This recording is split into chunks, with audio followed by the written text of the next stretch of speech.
Let's now look at question 3. So हमें क्या दिया हुआ है, L and M are two parallel lines intersected by another pair of parallel lines P and Q. So L और M दो parallel lines हैं, ठीक है. तो पैरेलल लाइंस के सारे लॉज अप्लाई होंगे, और P and Q are also parallel lines. तो P and Q L and M को इंटरसेक्ट कर रही है, right. Now we have to show that triangle A B C, ये वाला triangle A B C is congruent to triangle C D A, ठीक है. तो अब इनको कैसे कॉन्ग्रुएंट प्रूव कर सकते हैं. अब इन दोनों के बीच में एक लाइन तो हमें पता ये है, कॉमन है, ठीक है. सो एक साइड हमें पता लगी कॉमन है, तो एक साइड इक्वल है इन दोनों ट्राइंगल्स की. अगर हम किसी तरह दो एंगल्स भी इक्वल प्रूव कर दें तो हमारा ए एस से लग जाएगा, ए एस से यहाँ ए एस कुछ ना कुछ लग जाएगा, राइट हमारा, ठीक है. नाउ हमें जो चीज़ पता है वो क्या है, ये दोनों पैरेलल लाइंस हैं, L and M and P and Q are also parallel line. अगर ये पैरेलल लाइंस हैं तो ये वाला एंगल और ये वाला एंगल इक्वल होगा. Think about it, right. ये इक्वल एंगल होंगे because these are parallel lines. और इन एंगल्स को क्या बोलते हैं, ऑल्टरनेट इंटीरियर एंगल्स, ठीक है. ऑल्टरनेट है क्योंकि ये इस साइड का एंगल है और ये इस साइड का एंगल है, ठीक है. और ये दोनों इंटीरियर हैं, दोनों इंटीरियर है मतलब दोनों एल एन एम के अंदर लाई कर रहे हैं, अंदर वाले रीजन में लाई कर रहे हैं. सो ये इक्वल होते हैं. So now we are given that, given तो हमें बस यही है कि L is parallel to M और P is parallel to Q, ठीक है. और हमें प्रूफ क्या करना है, ये हमें प्रूफ करना है. अब प्रूफ की बात करते हैं, ठीक है. Now angle DAC is equals to angle ACB. क्यों, alternate interior angles are equal, right.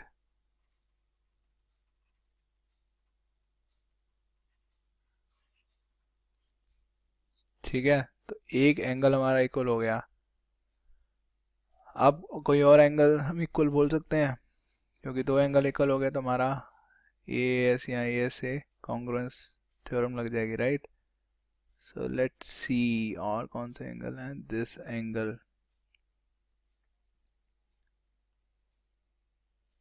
Now this angle plus this angle is equals to 180, right. क्यों, क्योंकि interior angles on the same side of the traversal are 180 degree. मतलब कहने का मतलब ये है क्योंकि ये दो पैरेलल लाइंस हैं L और ये M, ठीक है. और ये इसको इंटरसेक्ट कर रही है Q लाइन. तो ये जो दोनों एंगल्स हैं ये दोनों एक ही साइड पे हैं, राइट. इन दोनों का सम 180 डिग्री होगा, ठीक है. तुम ऐसे दिमाग लगा सकते हो क्यों होगा, इसका प्रूफ बड़ा इजी है, खुद सोच के देखना. इन दोनों का सम 180 होगा. So angle ADC is equals plus angle DCB is equals to 180 degree. Now look at these two parallel lines, ये वाली पैरेलल लाइन और ये वाली पैरेलल लाइन. अब इन दो पैरेलल लाइंस को ये M इंटरसेक्ट कर रही है, राइट. सो इन दो पैरेलल लाइंस के जो interior angles on the same side वो ट्रावर्सल हैं, ये वाले एंगल्स हैं, राइट. ये वाला और ये वाला, तो इन दोनों का सम भी मिला के 180 होगा. So angle ABC plus angle BCD is equals to 180 degree, right. Now combining these two equations we can see that angle ABC plus angle BCD is equals to angle ADC plus angle DCB, right. तो BCD और DCB तो same ही है, वो तो लिखने का ही फर्क है, ठीक है. अल्टीमेटली तो इसी एंगल की बात हो रही है ना. BCD ये वाला एंगल है और DCB भी ये वाला एंगल ही है, ठीक है. सो हमारा क्या आ गया, angle ABC is equals to angle ADC, which means ये वाला एंगल इस वाले एंगल के इक्वल है. अब ये वाला एंगल और ये वाला एंगल तो हमें पहले ही पता था इक्वल है, तो हमारे दो एंगल्स इक्वल हो गए, तो अब AAS कॉन्ग्रुएंस थ्योरम लगा सकते हैं. सो वी हैव नाउ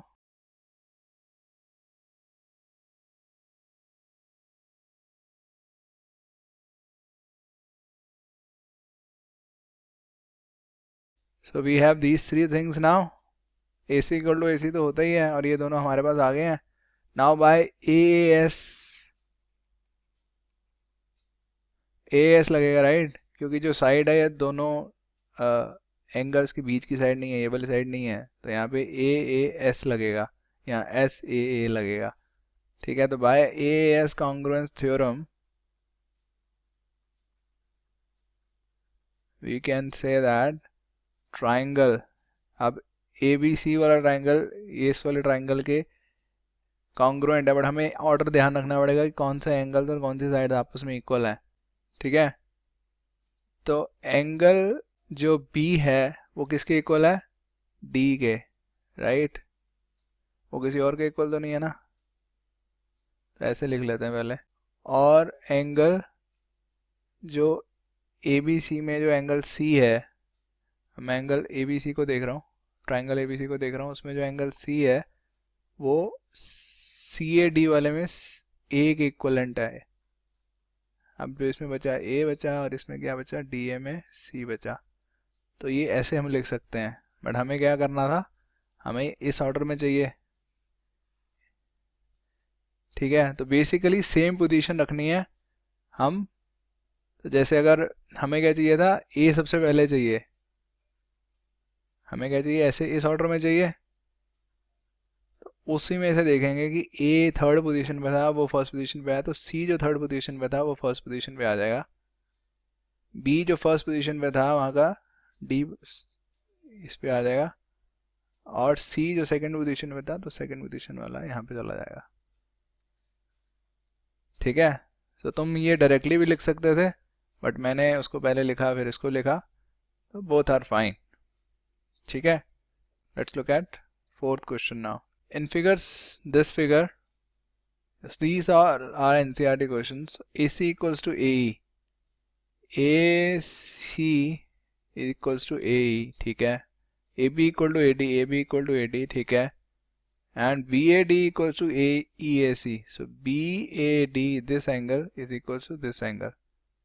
ठीक है, EAC. हमें शो क्या करना है, BC equals to DE.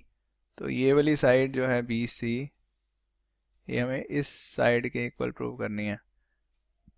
तो कैसे प्रूव करते हैं, जनरली हम कॉन्ग्रुएंस लेके आते हैं. अगर हम दो ट्रायंगल्स को कॉन्ग्रुएंट प्रूव कर देंगे तो उनकी कॉरेस्पॉन्डिंग साइड्स इक्वल हो जाएंगी.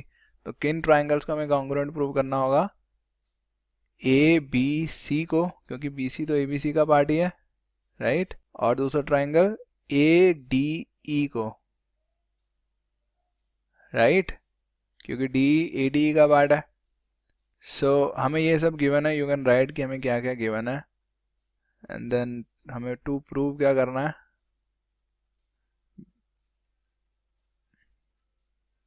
नाउ लेट्स लुक एट हम कैसे कर सकते हैं. हमें पता है कि AB जो है वो AD के इक्वल है और AC जो है वो AE के इक्वल है, राइट. हम ट्रायंगल्स ABC और ADE को देख रहे हैं, तो हमें दो साइड्स का पता है. अब हमें जो एंगल इक्वल चाहिए आपस में वो कौन सा चाहिए, ABC का ये वाला एंगल इक्वल चाहिए ADE के इस एंगल से. ठीक है, तब हमारा SAS कॉन्ग्रुएंस लग जाएगा. बट हमें क्या पता है, ये वाला एंगल इसके इक्वल है, बट हमें ये कॉमन एरिया का नहीं पता, राइट. बट ये कॉमन एरिया इन दोनों में ऐड करना पड़ेगा, तभी ये दोनों एंगल्स बनेंगे. Let's see. तो हमें दिया क्या क्या हुआ है, हमें पता क्या है, AB इक्वल्स टू AD. ठीक है, और क्या पता है, AC इक्वल्स टू AE. ठीक है, हमें अगर हम ये एंगल प्रूव कर दें BAC इक्वल्स टू DAE, तो हमारा बाय SAS कॉन्ग्रुएंस थ्योरम हमारे दोनों ट्राइंगल्स कॉन्ग्रुएंट हो जाएंगे, जिससे हम प्रूव कर पाएंगे BC इक्वल्स टू DE को। ठीक है, but let's see angle BAC हमें पता है किसके इक्वल है, इसको दो हिस्सों में डिवाइड करना पड़ेगा, एंगल BAD को प्लस एंगल DAC, राइट। एक तो ये वाला एंगल है और एक छोटा वाला एंगल भी तो है बीच में। ठीक है, similarly angle DAE is equals to angle DAC plus angle CAE, right. Now angle DAC, अब हमें क्या पता है CAE के बारे में, क्या पता है हमें, CAE विच इज EAC, दोनों सेम ही है। ठीक है, is equals to angle BAD, right, ये हमें गिवन है। ठीक है, सो और नाउ इन दोनों को कंबाइन करके क्या आ जाएगा, ये दोनों कंबाइन करके क्या आ रहा था, angle BAC। So DAE is equals to angle BAC and these two sides, so by SAS congruence axiom we have कौन से ट्राइंगल कॉन्ग्रुएंट है, कैसे लिखेंगे, पहली बात तो दोनों का A एंगल आपस में इक्वल है और इसकी AB साइड दूसरे की AD साइड के इक्वल थी। तीसरा तो लिख ही सकते हैं हम, C है, इसका E है।